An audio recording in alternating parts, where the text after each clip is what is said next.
we understand the limitations of women in this era. I want to talk to you about a different aspect of your character. She takes on a younger lover, not because she's in love with him, just because it meets her needs. Talk about the importance of this character. I mean, I loved that about her. I thought it was so punk rock because, as I said before, she knows that it's not a real romance. They're not falling in love.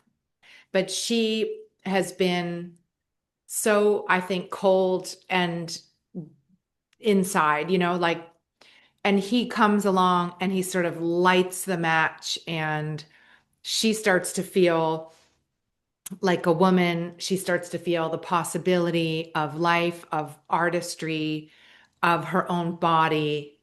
And I love that she, kind of, you can see her, sort of contemplating it in the table tennis match and then at the dinner table when she's smoking just from far away. And then the next thing you know, she's takes off her fur coat in the room. And I just thought it was so cool, like and complex, like unexpected, and it was so much fun to play.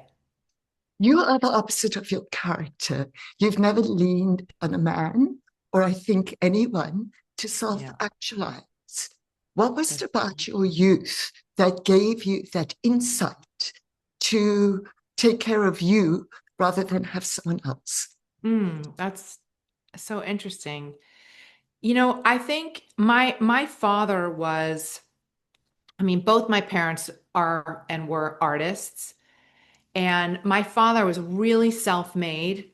He grew up with very little, and he worked so hard, and he was showing, it was like he was filled with this possibility all the time of what could happen and like how he could live his version of the American dream. And my mother was a woman who was so freed by her, stage roles and the things that she did. So I grew up seeing these two very, very different people from very, very different backgrounds rely on themselves, and their own talent, their own capabilities, their own resilience. And so I was around that all the time, and I think too, when you grow up with making your living from art, you kind of never know how it's going to work out, so there's this drive all the time, like to get to the next paycheck. So that's what I grew up in. Marty is hungry Yeah. and he's doing whatever he needs to get to where he wants to go. You had a very blessed Mm. entree, but I wondered if you identified with the ambition that Marty has. And your character also has it, because even though she's sidelined, she wants to get back in the spotlight, back into the art of her being. If you're going to be a successful artist or entrepreneur, you need to have such big levels of ambition. I mean, though there's such hard careers to manifest anything in. And so it just, you have to have relentless drive and relentless ambition. And, when I was starting out, I felt like I was trying to create so much momentum for myself and, just keep going and going and going, probably to the point of burning myself out.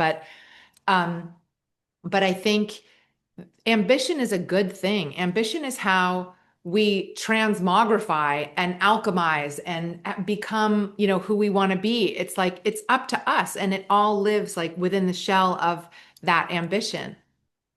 Wonderful, so inspirational. Great to have you back on the big screen. Hope we Thank see you. more of you. Goodbye. Thanks. Bye. Thank you.